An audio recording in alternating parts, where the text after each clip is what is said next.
मोरया तुझ तोषवाया वाहिली गीतांजली मोरया तुझ तोषवाया वाहिली गीतांजली शब्द दुर्वा भाव सुमने प्रेम पूजा बांधिली शब्द दुर्वा भाव सुमने प्रेम पूजा बांधिली प्रेम पूजा बांधिली मोरया मोरया तुझ तोषवाया वाहिली गीतांजली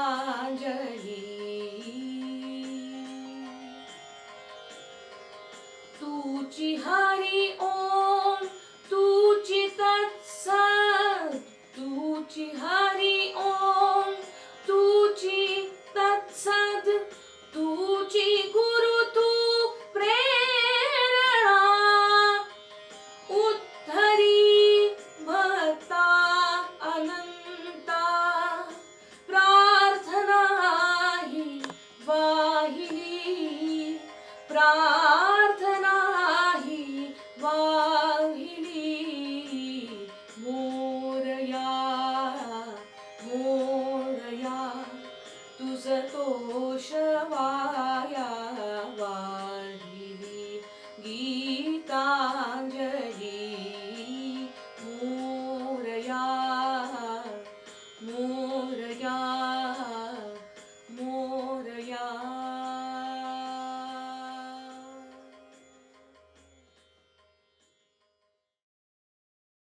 बल, बुद्धी आणि सद्विचारासाठी शिक्षण हे ब्रीद घेऊन पुण्यनगरीत गरिबांच्या मुलांना अल्प दरात KG to PG व्यवसायाभिमुख शिक्षण देऊन त्यांना 100% प्लेसमेंट असिस्टंट देत त्यांचा शैक्षणिक, सामाजिक, आर्थिक, राजकीय, औद्योगिक, कला, क्रीडा, सांस्कृतिक, विज्ञान आणि संशोधन अशा सर्व क्षेत्रात सर्वांगीण विकास व्हावा म्हणून कटिबद्ध असलेली पुण्यातील फास्टेस्ट ग्रोईंग शैक्षणिक संस्था म्हणजे जाधवर ग्रुप ऑफ इन्स्टिट्यूट। उच्च विद्याविभूषित प्राचार्य डॉक्टर सुधाकरराव जाधवर आणि ॲडव्होकेट शार्दूलराव सुधाकरराव जाधवर यांच्या कुशल नेतृत्वाखाली संस्था आज प्रगतीपथावर आहे। पूर्व प्राथमिक, प्राथमिक, माध्यमिक, कनिष्ठ विद्यालय, BA, BCom, MA, MCom, BBA, BCA, BCS, DSM, DMLT, DEd, BEd, MBA, PGDM, ANM, GNM, CBSE, इंग्रजी माध्यम तसेच मराठी माध्यम असे एकाच छताखाली विविध अभ्यासक्रम या संस्थेच्या विविध कॅम्पसमध्ये शिकवले जातात।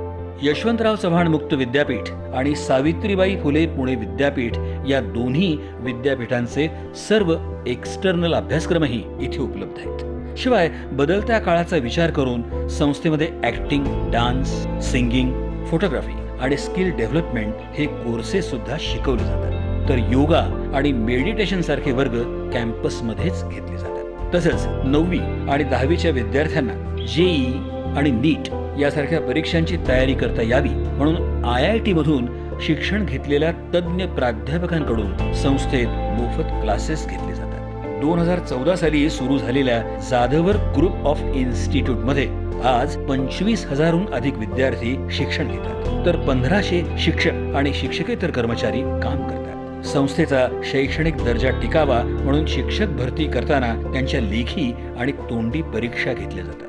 प्रसन्न आणि सुंदर कॅम्पस, प्रशस्त आणि अद्ययावत क्लासरूम, वर्गात digital board, KG to PG e learning, विद्यार्थ्यांच्या उपस्थितीची डिजिटल नोंद, उच्च शिक्षित आणि अनुभवी प्राध्यापक, थेअरी सोबत प्रॅक्टिकल शिक्षणावर भर, विविध क्षेत्रातील तज्ञांचं मार्गदर्शन असं विद्यार्थ्यांच्या सर्वांगीण विकासाला पोषक असं शिक्षण हे या संस्थेचं वेगळेपण। भारतीय संस्कृतीसोबत अमेरिकन तत्वज्ञानाचा अवलंब करून आंतरराष्ट्रीय दर्जाच्या शिक्षणाची संधी इथे विद्यार्थ्यांना मिळते। सशक्त युवा, सशक्त राजकारण, सशक्त भारत व्हावा या उद्देशाने त्यांनी गेल्या अनेक वर्षांपासून युवा संसद सुरू केली. महाराष्ट्र आणि गोवा या राज्यातनं या संसदेत विद्यार्थी सहभागी होतात. केंद्र शासन, राज्य शासन, लायन्स क्लब इंटरनॅशनल आणि नेहरू युवा केंद्राच्या संयुक्त विद्यमाने ही युवा संसद चालवली जाते. या कार्यक्रमात आजपर्यंत महाराष्ट्र आणि महाराष्ट्राबाहेरील मंत्री, मुख्यमंत्री अशा अनेक मान्यवरांना सन्मानित करण्यात आलं आहे. विद्यार्थ्यांच्या विकासासाठी महाविद्यालयात विशेष शौर्यासाठी शौर्य पुरस्कार, डॉक्टर सुधाकर जाधवर करंड जाधवर सायन्स फेअर, नशामुक्ती अभियान, मदिरा छोडो दूध पिओ हा 31 डिसेंबरला उपक्रम, राज्यस्तरीय निबंध आणि वक्तृत्व स्पर्धा, जाधवर फेस्टिवल, कीर्तन महोत्सव, जाधवर स्पोर्ट्स फेस्टिवल, आदर्श माता पुरस्कार, भारतरत्न डॉक्टर बाबासाहेब आंबेडकर व्याख्यानमाला, आदर्श शिक्षक पुरस्कार हे उपक्रम राबवले जातात. जाधवर सायन्स फेअर मध्ये विद्यार्थ्यांना 10 लाख रुपयांपर्यंत संशोधनाला प्रोत्साहन आणि पेटंटसाठी आर्थिक सहाय्य केले जाते. कंवा आणि शिका योजनेअंतर्गत 50 विद्यार्थ्यांना संस्थेत नोकरीची संधी दिली जाते. आर्मी, पोलीस, पत्रकार, फायर ब्रिगेड, ॲम्ब्युलन्स चालक या क्षेत्रात काम करणाऱ्या पालकांच्या मुलांना या शैक्षणिक संस्थेत KG to PG पर्यंत शैक्षणिक शुल्कात 50% सवलत दिली जाते. तर मुलींसाठी 11वी ते PhD पर्यंत विशेष स्कॉलरशिप दिली जाते. आज कुठल्याही शैक्षणिक संस्थेचा दर्जा हा तेथील विद्यार्थ्यांना मिळणाऱ्या प्लेसमेंट आणि पॅकेजवर गणला जातो. Magic Bus, Just Dial, Ruby Hall, HDFC Bank, Bajaj Allianz, Flipkart, Tata Capital, Tata AIG, Wipro, Sahyadri Hospital अशा नामांकित कंपन्या दरवर्षी या संस्थेतील विद्यार्थ्यांना कॅम्पसमध्ये मुलाखती घेऊन नोकरीच्या संधी देतात. 100% विद्यार्थ्यांना इंटर्नशिपसाठी संस्थेमार्फत संधी दिली. लवकरच 1000 एकर क्षेत्रावर विद्यापीठ स्थापनेचा संस्थेचा मानस आहे. रिअल इस्टेट, बांधकाम, हॉटेल, सेवा, चित्रपट निर्मिती अशा विविध उद्योग क्षेत्रातही जाधवर ग्रुप अग्रेसर. पुणे या विद्येच्या माहेरघरात फास्टेस्ट ग्रोईंग असणारी ही शैक्षणिक संस्था लवकरच महाराष्ट्रातील फास्टेस्ट ग्रोईंग शैक्षणिक संस्था बनण्याच्या दिशेने वेगवान वाटचाल करत आहे. त्यांच्या या वाटचालीला हार्दिक हार्दिक शुभेच्छा.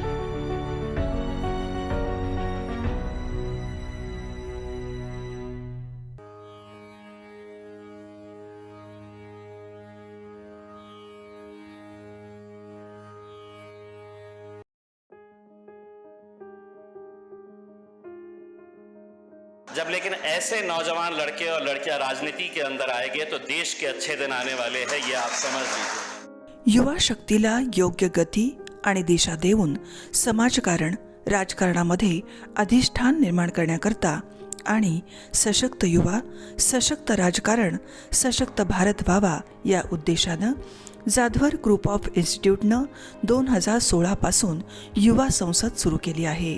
तरुण वर्गाला काहीतरी ॲस्पिरेशन्स आहेत. ॲस्पिरेशन्स असणं खूप गरजेचं आहे. जर पुढे काही आपल्याला करायचं असेल तर आपल्यामध्ये इच्छाशक्ती असली पाहिजे. ती इच्छाशक्ती आपल्या सगळ्यांमध्ये बघून खरंच खूप अभिमान वाटतो. देशातील लोकशाही बळकट व्हायची असेल तर सुशिक्षित युवकांनी राजकारणात आलं पाहिजे हा विचार घेऊन युवा संसदेच्या माध्यमातून 1000हून जास्त युवक राजकारणाच्या मुख्य प्रवाहात आणण्यासाठी जाधवर ग्रुप ऑफ इन्स्टिट्यूटनं उचललेलं हे पाऊल समाजाला वेगळी दिशा देणारं आहे. आताच्या राजकारणामध्ये जर का तुम्हाला टिकून राहायचं असेल तर तुमची फेस व्हॅल्यू ही आता आपण स्वतः त्या ठिकाणी क्रिएट करायला शिकलं पाहिजे.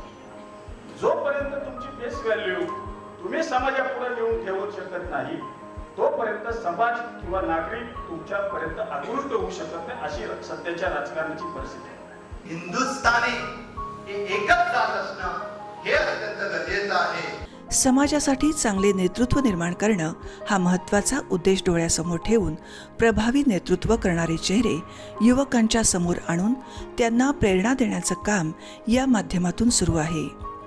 तुमच्या पाठीशी किती जण आहेत हे मोजण्यापेक्षा तुम्ही किती जणांच्या पाठीशी उभे आहात हे युवकांना कळावं हा विचार युवकांच्या मनात प्रभावीपणे रुजवण्याचं काम या संसदेत विचारांचं मंथन करून केलं जातं. परंतु बांधवांनो, तुम्हाला तुमचं चॅलेंज आणि रस्ता तयार करायचा असेल तर स्वतःच्या दिमागाने चालण्याचा प्रयत्न करा. सारं पैशावरच होतं काय असं नाही, काही गरज नाही पैशाची. फक्त डेडिकेशन, डेवोशन आणि डिटर्मिनेशन पाहिजे. त्याग करायची, कष्ट करण्याची कुवत पाहिजे. आणि मलाच पाहिजे म्हणायची गरज नाही.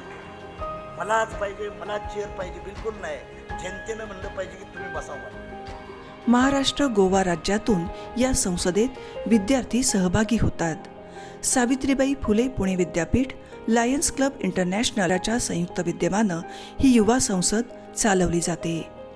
या संसदेत आजपर्यंत महाराष्ट्र आणि महाराष्ट्राबाहेरील राज्यातील मुख्यमंत्री, मंत्री अशा अनेक मान्यवरांना सन्मानित करण्यात आलं आहे. तसंच समाजात निस्वार्थीपणे समर्पण भावनेतून उल्लेखनीय कार्य करणारे आदर्श सरपंच, पंचायत समिती सदस्य, जिल्हा परिषद सदस्य, आमदार, खासदार, मंत्री, पत्रकार, प्रशासकीय अधिकारी यांना विविध पुरस्कारानं सन्मानित केलं जातं. मध्यमवर्ग काय म्हणतं, नको बाबा राजकारण, आम्हाला राजकारण नको, याचं राजकारण घाण आहे. अरे घाण आहे तर साफ करायला उतरा गटारात, तर साफ होईल, लक्षात घ्या. त्यामुळे माझी तरुण मुलांना ही विनंती आहे, आई वडिलांनी जरी सांगितलं राजकारण खराब आहे तरी ते अजिबात ऐकू नका. आपण चांगले असू, आपण ठरवलं भ्रष्टाचार करायचा नाही, आपण ठरवलं सचोटीने वागायचं, आपण ठरवलं सामान्य माणसाची बांधिलकी ठेवायची, तर आपलं राजकारण चांगलं होऊ शकतं. युवा संसदेत शैक्षणिक, सामाजिक, आर्थिक, राजकीय, औद्योगिक, कला, क्रीडा, सांस्कृतिक, विज्ञान आणि संशोधन क्षेत्रातील व्यक्तींचं बहुमूल्य मार्गदर्शन युवकांना दिलं जातं.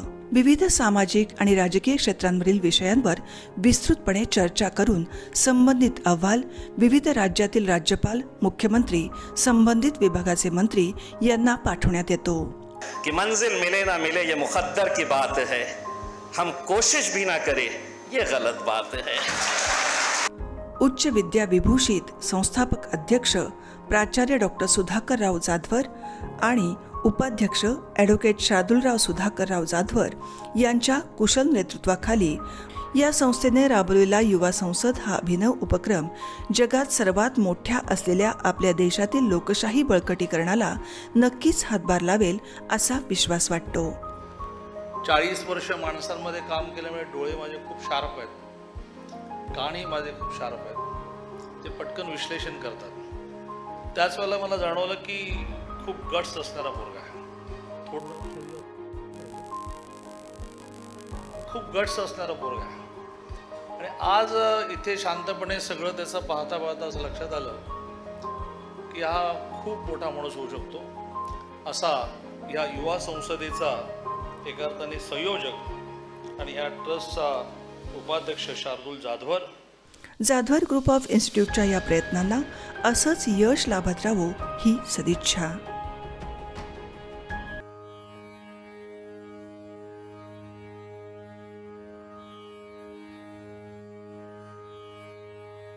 वक्रतुंड महाकाय सूर्यकोटी समप्रभ निर्विघ्नं कुरु मे देव सर्व कार्येषु सर्वदा.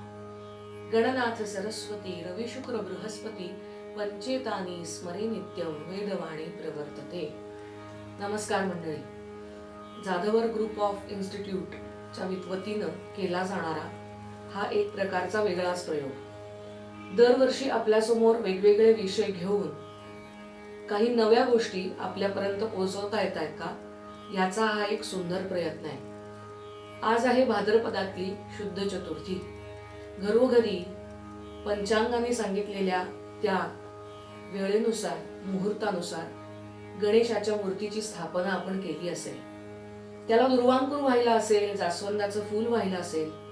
आणि हे सगळं करत असताना 14 कलांचा, 64 विद्यांचा हा गणपती, हा गणेश, हा बुद्धिदाता आमच्या करता कायम सुख करता आणि विघ्नहर्ता असा ठरू दे असं म्हणत आपण त्याला सुंदर कळ्या पाडलेल्या मोदकांचा नैवेद्यही दाखवला असेल.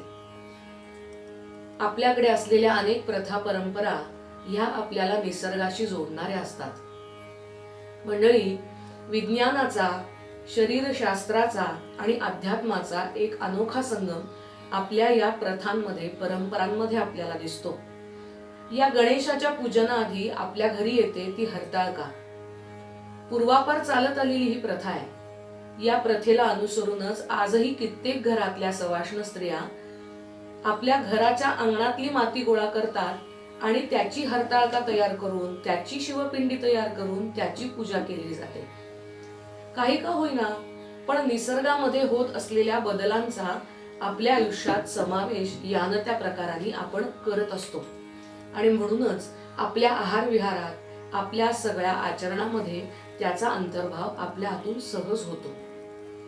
या हरताळकेचं पूजन झालं की येते दुसऱ्या दिवशी ती गणेशाच्या आगमनाची आतुरता सांगणारी चतुर्थी. मराठी महिन्यांचा विचार केला तर आपल्या दर महिन्यामध्ये चतुर्थी ही येतेच. संकष्टी चतुर्थीला तर आपल्याकडे विशेष महत्व आहे. अंगारकी चतुर्थीचं व्रतही आपल्याला सांगितलंय. ते यथायोग्य प्रमाणात केलं, सद्भावनेनं केलं तर त्याची मिळणारी फळं ज्याला त्याला मिळतही असतात. या सगळ्या बरोबरीनंच आवर्जून लक्षात घेण्यासारखी एक गोष्ट आहे की दर महिन्याला चतुर्थी ही तिथी येत जरी असली तरी मराठी महिन्यांमध्ये येणाऱ्या 2 महिन्यांमधल्या चतुर्थीला आपल्याकडे खूप महत्व आहे. याचं कारण असं आहे की पहिली येते ती भाद्रपदातली शुद्ध चतुर्थी आणि दुसरी आहे ती माघ महिन्यातली चतुर्थी. या दोनही चतुर्थीला महत्व का, याचं उत्तर आपल्याला पुराणांचा धांडोळा घेतला की सापडतं. आपल्याला तर ठाऊकच असेल, प्रत्येक देवतेचा तो महत्वाचा दिवस साजरा करण्याकरता पुराणांमध्ये अशी एक विशिष्ट घटना नमूद केलेली आहे. साधारणपणाने त्या घटनेचं स्वरूप असं असतं की कोणीतरी एक असुर जन्माला येतो जो या पृथ्वीवरती अधर्माचं राज्य करायला बघतो आणि सारं काही करत असताना त्रैलोक्यात हाहाकार उडवतो. आणि त्याचा नाश करण्याकरता आपल्याकडे असलेल्या साऱ्या देवतांना वेगवेगळ्या अवतारामध्ये जन्माला यावं लागतं आणि त्या असुरांचा नाश करावा लागतो. पण आजच्या चतुर्थीची कथा थोडीशी वेगळी आहे.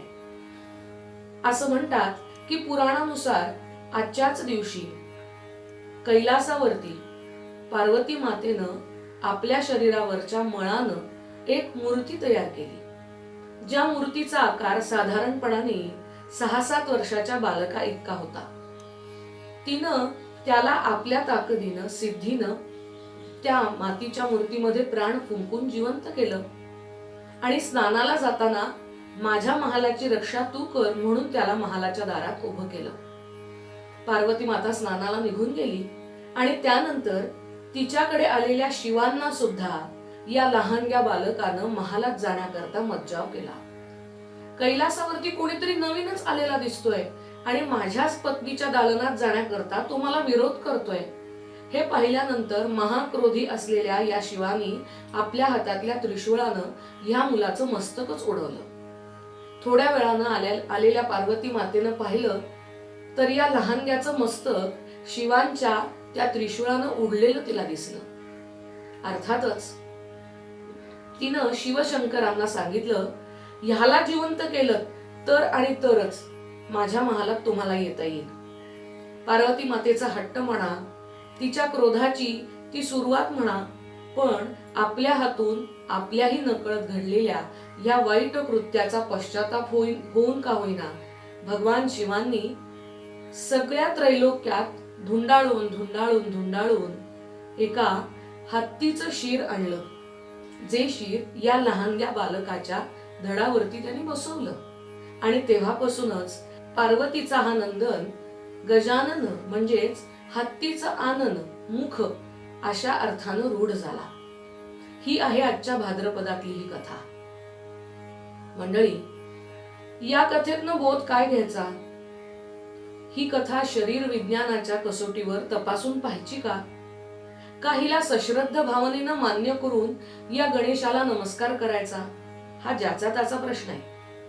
पण मला विचाराल तर मी खरंच सांगेन, विज्ञानानं सुद्धा ह्याचा विचार करायलाच हवा आणि सश्रद्ध भावनेनं त्यानं आपल्यावर कायम कृपा करावी म्हणून त्याच्या पुढे नतमस्तकही व्हायला हवं.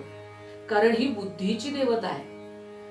त्या धडावरती लावलेल्या गजाचं मुख म्हणजेच हत्तीचं मुख सगळ्या 4 पायी प्राण्यांच्या मध्ये बघायला गेलं तर सगळ्यात बुद्धिमान असतो तो गजराज, सगळ्यात शक्तिशाली असतो तोही गजराज.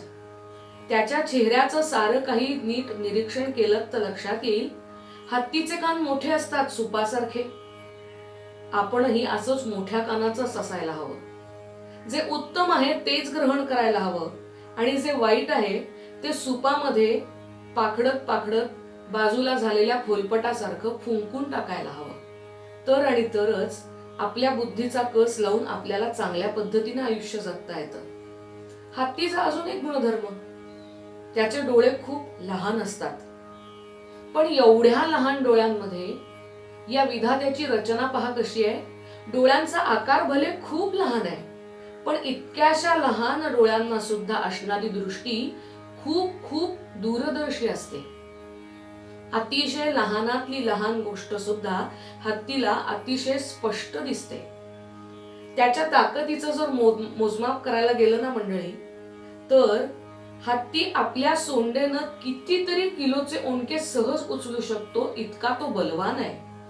आपल्याला ठाऊक असेल तर इतिहासातल्या कित्येक युद्ध प्रसंगी असंच भलं मोठं गंडस्थळ असलेल्या हत्तींना युद्धामध्ये वापरलं जात असे. कशा करता ठाऊक आहे? भले मोठे लोखंडी खिळे लावलेल्या किल्ल्यांचे गढींचे दरवाजे या हत्तींच्या धडकांनी चूर होऊन आतमध्ये निघून जाण्याकरता. इतकी ह्याची ताकद. पण एवढं असताना सुद्धा त्याला जर कोणापुढे नतमस्तक व्हायची वेळ आली तर तो तेवढाच आनंदानं प्रेमानं विनम्र सुद्धा होतो. कित्येक वेळा या सगळ्या गुणधर्मांचा आम्ही विचारच करत नाही आणि म्हणूनच नाही त्या वादात अडकून राहतो की काय असं वाटतं. बुद्धिदात्या गणेशाला आणि त्याचबरोबर निसर्गाशी नाळ जोडणाऱ्या ह्या सगळ्या सद्गुणांना आमच्या आयुष्यात आम्ही स्थान द्यायला हवं, हेही खरंच. आजपासून आपल्याकडे सार्वजनिक गणेशोत्सव सुरू होतो. चतुर्थीच्या दिवशी स्थापन केलेल्या या गणेशाची मूर्ती जशी घराघरात स्थापन होते ना, तशीच ती चौका चौकात वेगवेगळ्या मंडळांमध्ये सुद्धा स्थापन होते. काय आहे याची ऐतिहासिक पार्श्वभूमी? स्वातंत्र्य लढ्याचा विचार करताना याचे संदर्भ आपल्याला सापडतात.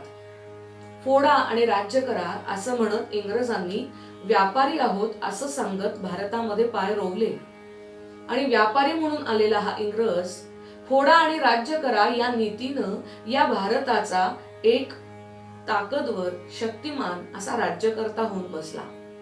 एक नाही दोन नाही, तब्बल 150 वर्ष ही गुलामगिरी. आणि ही गुलामगिरी सहन करत असताना इंग्रजांच्या या कूटनीतीला बळी पडत आमच्यातलेच कित्येक जण इंग्रजांच्याकडे जाऊन त्यांचं नोकर चाकर पण स्वीकारायला तयार झाले. म्हणूनच की काय, फक्त मुठभर लोकांचं कल्याण झालं, पण ढेकभर असलेली जनता मात्र तशीच राहिली पारतंत्र्यामध्ये पिचत. याकरता गरज होती समविचारी, समधर्मी आणि देशाकरता एकनिष्ठेनं लढणाऱ्या लोकांनी एकत्र येण्याची. त्याची मुहूर्तमेढ लोकमान्य बाळ गंगाधर टिळकांनी या भाद्रपद शुद्ध चतुर्थीला घराघरात स्थापन होणाऱ्या गणेशाला हाताशी धरून केली. तो जसा घराघरामध्ये देव्हाऱ्यात स्थापन झाला, तसाच तो बाहेर समाजात सुद्धा स्थापन झाला. त्यामुळे 4 चांगली माणसं एकत्र आली, चर्चा होऊ लागल्या, राजकारणावरती योग्य निर्णय घेण्याकरता जनमत मिळू लागलं. दांडपट्टा, तलवारी, भालाफेक अशा अनेक गोष्टींना प्रोत्साहन देत लोकमान्यांनी त्या काळची तरुण पिढी इंग्रजांशी 2 हात करायला उभी केली, तयार केली. इंग्रज आपल्यापासून लांब जावेत, त्यांनी आपल्याला आपलं स्वातंत्र्य द्यावं, याकरता लोकमान्यांनी सगळ्या लोकांना एकत्र करण्याचा केलेला हा खटाटोप, हे आहे या उत्सवाचं मूळ कारण. थोडस खरं पण कटू सत्य सांगू का, आजच्या काळात हा मूळ हेतू कुठेतरी बाजूला सरकतोय असं वाटत नाही का हो? सगळ्यांनी एकत्र यावं, ज्या 2 हातांनी टाळ्या वाजवत गणेशाची सद्भावनेनं आरती करावी, त्याच 2 हातांमध्ये वेळ पडली तर शास्त्राबरोबर शस्त्रही घ्यावं आणि देशाच्या जगाच्या कल्याणार्थ 4 चांगली पावलं पुढे टाकावीत, हा या उत्सवाचा मूळ हेतू. मंडळी, भारतामध्ये अनेक शहर आहेत, अनेक गावं आहेत. आणि महाराष्ट्राचा विचार केलात तर गणेशाच्या अनेक प्रतिकृती, अनेक मूर्ती, अनेक मंदिरं ही वेगवेगळ्या कारणानं वेगवेगळ्या ठिकाणी वेगवेगळ्या दिवशी स्थापन झाली आहेत. त्याला स्वतःच असं एक वैशिष्ट्य आहे. ज्या पुण्यनगरीतनं आपण लोकमान्यांनी सुरू केलेल्या या सार्वजनिक गणेश उत्सवाची मुहूर्तमेढ ऐकतो आहोत ना, त्याच पुण्यनगरीचं ग्रामदैवत असलेला कसबा गणपती. मुळातच ऐतिहासिक काळाचा सारा काही लेखाजोखा आपण पाहिला तर त्या काळी पुण्याचं क्षेत्रफळ एकूण मोजलं तर साधारणपणाने पुणे हे शहर नाही, पुनवडी नावाचं एक गाव, ज्या गावामध्ये वेगवेगळ्या वस्त्या आहेत, त्या वस्त्या एकत्र येऊन तयार झालेलं कित्येकशे उमऱ्याचं हे गाव. आणि हेच गाव आदिलशाही निजामशाहीच्या काळात शहाजीराजे भोसल्यांना त्यांची जहागीर म्हणून दिलेलं. पुणे, सुपे, इंदापूर या 3 गावांची जहागीर ही शहाजीराजांना मिळालेली होती. बंगळूरला स्थायिक असलेल्या शहाजीराजांनी आपली प्रथम पत्नी म्हणजेच जिजाऊ आईसाहेब आणि आपला मुलगा म्हणजेच छत्रपती शिवाजीराजे या दोघा मायलेकांना दादोजी कोंडदेवांच्या बरोबर पुणे, सुपे, इंदापूरचा कारभार बघण्याकरता बंगळूरहून पाठवलं. पुण्याच्या वेशीतून आत जाणाऱ्या या मायलेकांचा सारा जामानिमा आदिलशाहीच्या, निजामशाहीच्या सगळ्या त्रासांनी दबून कंटाळून गेलेल्या रयतेतल्या काही 2-4 जणांनी पाहिला खरा. प्रसंग मोठा रोचक आहे. आत येणारी ही सगळी मंडळी पुन्हा बादशाही लोकांसारखी आपल्यावरती कुठेतरी अत्याचार करतील का याची भीती वाटली आणि म्हणून ही सारी मंडळी पुन्हा आजूबाजूच्या शेतांमध्ये कुठेतरी गायब होण्याकरता पळत निघाली. पण मेण्यातून जाणाऱ्या जिजाऊंचं लक्ष अत्याचारानं पिचलेल्या, त्रासलेल्या, गांजलेल्या त्या लोकांकडे गेलं आणि आईच्या मायेनं त्या साऱ्यांना जिजाऊंनी आपल्यासमोर बोलवून घेतलं. पुण्याच्या वेशीतून आत जाताना एका चौथाऱ्यावरती रोवून ठेवलेली उलटी पहार सुद्धा यांनी पाहिली. त्याच्या खाली उर्दू भाषेत लिहिलेला एक विचार सुद्धा त्यांनी वाचला. अहो, विचार कसला? इथे जो कोणी राज्य उभं करेल, इथे जो कोणी पुन्हा वस्ती उभा करेल, त्याची अवस्था उलट्या पहारेवरती टांगून ठेवलेल्या कवटीसारखी होईल, मानवी कवटीसारखी. अशा अर्थाचा तो इशाराच होता, धमकी होती. हे सारं काही पाहिल्यानंतर सुद्धा जिजाऊंनी आपल्या 8-9 वर्षाच्या शिवबाला सांगितलं, शिवबा, आपली जहागीर आहे, आपल्याला उभी करायलाच हवी. घाबरून पळून जाणाऱ्या त्या 4-5 लोकांना जवळ बोलावलं. तुम्ही कुठे राहता? तुमची कुटुंब कुठे आहेत? कुठल्या वस्तीमधून पळून गेलात आणि का पळून गेलात? याची अतीव मायेनं जेव्हा विचारपूस केली तेव्हा सगळं विदारक सत्य त्यांच्या तोंडून ऐकावं लागलं. वाईट वाटलं. आपल्याच देशात, आपल्याच प्रांतात, आपल्याच लोकांना अशा सगळ्या गोष्टी सहन कराव्या लागतायत, हे सहन झालं नाही. आणि पूर्वीपासूनच मनामध्ये असलेली स्वराज्याची, स्वतःच राज्य असण्याची भावना अजूनच प्रबळ झाली. या साऱ्यांना धीर दिला आणि आऊसाहेबांनी सांगितलं, साऱ्या कुटुंब कबिल्यासह पुन्हा सारे इथे यावर. काही लागलं तर मी माझ्या खजिन्यातून तुम्हाला सारं काही पुरवीन, पण पुन्हा एकदा हे गाव बहरायला हवं, वसायला हवं. त्या लोकांना पाठवून दिलं आणि जिजाऊ पुण्यामध्ये आल्या. उजाड झालेलं पुणं, अर्धवट जळलेली घरं, सगळीकडे स्मशान शांतता. आणि हे सगळं पाहिल्यानंतर 8-9 वर्षाच्या शिवबांनी विचारावं, आऊसाहेब, इथे तर काहीच दिसत नाही. भग्न पडके अवशेष असलेले वाडे दिसतायत, तेही अर्धवट जळलेले. माणसांची वस्ती नाही. जिथे माणसंच नाही तिथे दुभती जनावरं कुठून मिळतील? अशा ठिकाणी आपण राहणार कसे, जगणार कसे? आणि मुळात राहण्याकरता काहीतरी 4 भिंतींचं घरदार तरी असायला हवं. ते इथं कुठे दिसतंय? आऊसाहेब हसल्या आणि स्वराज्याचं स्वप्न उराशी बाळगून ज्या मुलाला आपण जन्म दिला त्या शिवबांचे हे प्रश्न ऐकून आऊसाहेब इतकंच म्हटल्या, राजे, स्वतःच्या नावापुढे राजे ही उपाधी लावणं सोपं नसतं. राजे लोक दुसऱ्यानं बांधलेल्या वाड्यात राहत नाहीत, स्वतःचं अस्तित्व उभं करून जगतात आणि समोरच्याला जगवतात. तेवढे 2 शब्दच महत्वाचे होते. दादोजींच्या मदतीनं 12 मावळची सारी यात्रा करत करत घाबरलेली दबलेली सारी आपली माणसं एकत्र करत जिजाऊंनी पुन्हा वसवायला सुरुवात केली. पुण्याच्या मध्यभागी कसबा नावाची पेठ वसवली. त्या पेठेमध्ये स्वतःला राहण्याकरता एक महाल बांधायला सुरुवात केली. आणि तो महाल बांधत असतानाच महालाच्या मागच्या बाजूला खोदकाम चालू असताना ती पहार कोण्या एका मूर्तीला जाऊन आपटली. नीट पाहिलं तर ती मूर्ती बाहेर काढल्यावर लक्षात आलं, पाषाणामध्ये असलेला तो स्वयंभू गणेश. इथे एक ऐतिहासिक भेद सुद्धा आहे. उद्ध्वस्त झालेलं पुणं नवीन वाडे घरं बांधून काढूनच उभं करणं आवश्यक होतं.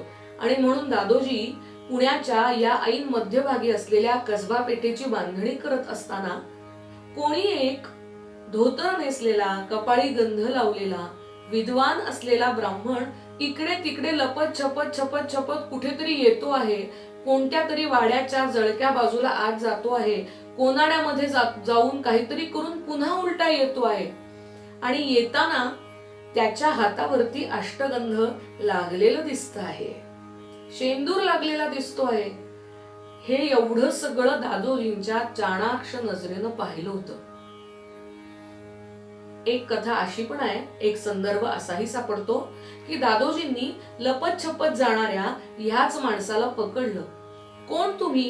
इथे का बरं आला आहात? काय करता ह्या पडक्या वाड्यात जाऊन? आता उद्यापासून इथे येता येणार नाही, कारण हा पडका वाडा पाडून पुन्हा इथे नवा वाडा बांधायचा आहे आम्हाला.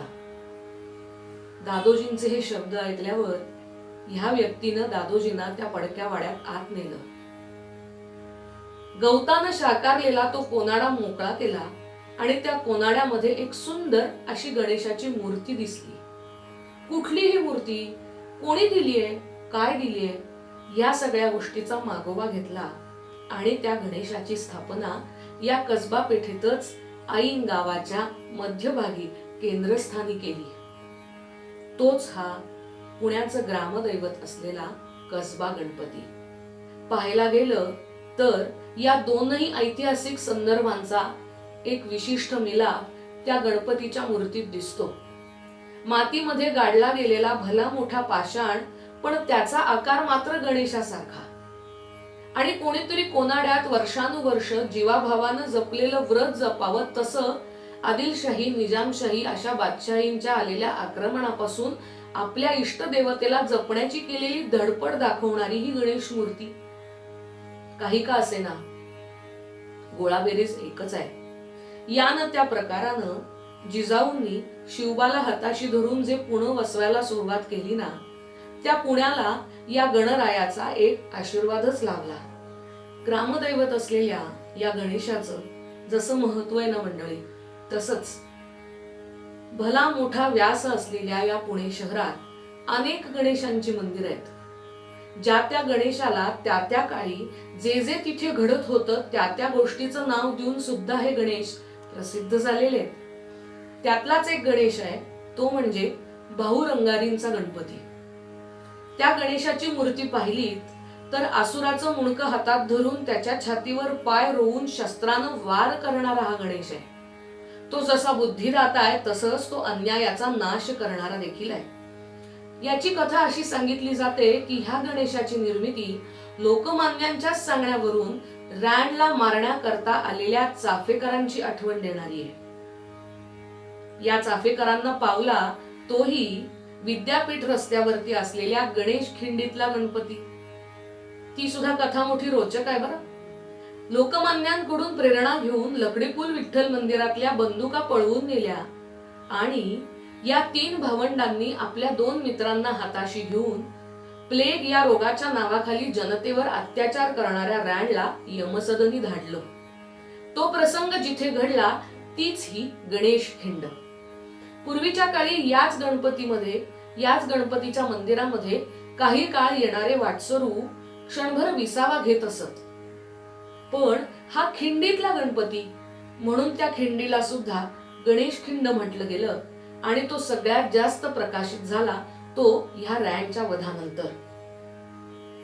मंडळी, या पुण्यनगरीत असणारे कित्येक धार्मिक कार्य करणारे गुरुजी लग्न कार्याच्या वेळेस एक मंगलाष्टक म्हणतात. त्या मंगलाष्टकेत नीट ऐकलं तर लक्षात येईल, ह्या पुण्यनगरीत असणारे मानाचे पावित्र्य जपणारे असे काही गणेश आहेत, त्यांची नावं आहेत. काय आहे ती मंगलाष्टक? प्रसिद्ध आज 8 गणपती या पुण्यनगरीमध्ये कसबा गुपचुप मोदी मादीची म्हणा च्या दर्शना जाऊ दे. सारसबाग तळ्यातला गणपती त्याच्या पुढे दशभुजा 8वा उंबरजा कृपा करीतसे कार्यास बोलवी सदा. कसबा गणपती, त्याच्याच पुढे गेल्यानंतर गुपचूप गणपती. कसबा गणपती कडून इकडे गाव भागात जाता जाता सापडतो तो मोदी गणपती. त्याच्या पुढे येतो तो माती गणपती. कित्येकांची नावं सांगू. यातली बरीचशी गणेशाची मंदिरं ही पेशवेकालीन वारसा जपणारा आपल्याला दिसतात. दगडी भिंती, चौसोपी असलेला समोरचा सभा मंडप, मांडी घातलेली शांत विराजमान झालेली अशी गणेशाची प्रतिष्ठित मूर्ती, त्या गणपतीला त्याचं असं एक महत्व आहे. सारसबागेतला गणपती तर सगळ्या जगामध्ये प्रसिद्ध आहे. बाजीरावांच्या काळात या गणेशाची स्थापना झाली आणि कालांतरानं पुण्याची वेस तिथपर्यंत वाढवत नेली.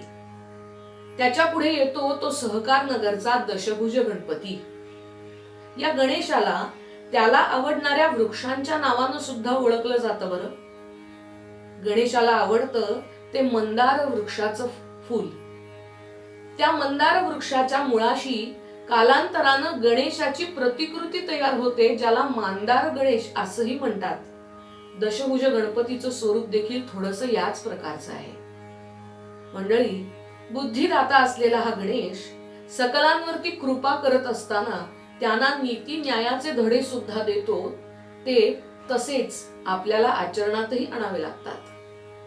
खरं सांगू का, भारतीय अध्यात्मशास्त्रामध्ये ज्या देवतांची उपासना आपल्याला करायला सांगितलीये ना, ती वाटते तितकी आणि दिसते तेवढी सोपी नाही. ज्या त्या देवतेची जी ती बंधनं पाळूनच केलेली उपासना फळ देते. साधारणपणाने विचार केला तर ह्या गणेशाला आपण अनेक नावांनी ओळखतो. त्यातलं एक नाव आहे ते म्हणजे एकदंत. व्यासोच्छिष्टम जगत सर्वम असं म्हटलं जातं ना. व्यास महर्षींनी महाभारत कथा लिहायला सुरुवात केली आणि या महाभारताचा ग्रंथ लिहिताना त्यांनी लेखक म्हणून बुद्धिदात्या गणेशाला पाचारण केलं. गणेशाने फक्त एक अट घातली. काय? क्षणभराचा नाही, निमिषाचा सुद्धा विसावा घ्यायचा नाही. सलग सलग सलग सलग सांगत जा, मी सलग सलग सलग लिहित जाईन. आणि कथा अशी आहे मंडळी की गणेशाची ही अट मान्य करून व्यास महर्षींनी महाभारत हा ग्रंथ सांगायला सुरुवात केली. लिहिता लिहिता लिहिता गणेशाच्या हातातली लेखणी संपली. पण आपणच घातलेल्या अटीनुसार आता व्यास महर्षी थांबणार नाहीत. मग काय करायचं याचा विचार करून भगवंतानं आपलाच एक दात तोडला आणि त्यानं ती पुढची लिखाणाची अवस्था पुरी करत गेले भगवंत. आणि म्हणूनच तेव्हापासून गणेशाला एकदंत म्हटलं गेलं. भगवान गणेशांना एकदंत म्हटलं जातं याकरता व्यास महर्षींच्या या ग्रंथलेखनाची जशी कथा आहे ना, तशीच अजून एक कथा शिवपुराणात सापडते. काय आहे ती कथा? भगवान परशुराम कार्तवीर्य अर्जुन म्हणजेच सहस्त्रार्जुनाचा वध करून त्याचा पराभव करून शिवशंकरांच्या दर्शनाकरता म्हणून कैलासावर यायला निघाले. आणि त्यावेळेला बाल गणेश असलेल्या भगवंतांनी परशुरामांना शंकरांना भेटण्यासाठी मज्जाव केला. परशुराम ऐकेनात आणि म्हणूनच तिथे गणेशाचं आणि परशुरामांचं युद्ध झाल्याचे वर्णन आपल्याला वाचायला मिळतं. हे युद्ध झालं. या युद्धामध्ये भगवान गणेशांचा एक दात भग्न झाला. तेव्हापासून त्यांना एकदंत म्हटलं गेलं. मंडळी, या गणेशाची आज घराघरात स्थापली जाणारी मूर्ती ही पद्मासन घातलेली आणि चारही हातात 4 आयुध घेतलेली अशी आपल्याला बघायला मिळते. पण काही ठिकाणी आम्ही या मूर्तीमध्ये अनेक बदल करून आम्हाला पाहिजे तसाही गणेश घरात घरात बसवतो. आजच्या पार्थिव पूजनाचं महत्व काय आहे सांगू? मुळात ती मूर्ती जिथून सुरू होणार आहे, जिथून तयार होणार आहे, त्याकरता वापरल्या जाणाऱ्या घटकांचं निसर्गाशी साधर्म्य असलं पाहिजे. ती मातीचीच असली पाहिजे. का? कारण आयुष्याचं तत्वज्ञान आम्हाला अशा पद्धतीनं जगायला आणि शिकायला मिळणार असतं. आमच्याच दारातली माती घेऊन त्या मातीपासून आम्ही त्या गणेशाची मूर्ती बनवणं, तिची प्रतिष्ठापना करणं, पद्मासन घातलेला, हातामध्ये मोदक, एक हात वरदहस्त आणि पाठीमागच्या 2 हातांमध्ये आयुध असलेला हा गणेश आम्ही आज घरामध्ये स्थापित करतो आणि त्याची पूजा करतो. 10 दिवसानंतर त्याचं विसर्जन ज्या जलामध्ये आम्ही करणार आहोत, त्या जलामध्ये आमच्याच अंगणातली माती सहजपणानं विरघळावी आणि त्याचं देवत्व त्या मातीच्या रूपामध्ये जसं त्या जलामध्ये विरघळलं तसंच 10 दिवसाचं त्याच्या घरात आमचं अधिष्ठान आमच्यामध्ये सुद्धा कुठेतरी संक्रमित व्हावं, ही त्याच्या पाठीमागची भूमिका असली पाहिजे. या दृष्टीनं या गणेशाला वंदन करूया आणि या ग्रामदैवत असलेल्या कसबा गणेशाला सुद्धा स्मरूया. याच गणरायाच्या सान्निध्यात जिजाऊंनी अजून एका ग्रामदेवतेची स्थापना केली, तीच पुण्यातली तांबडी जोगेश्वरी.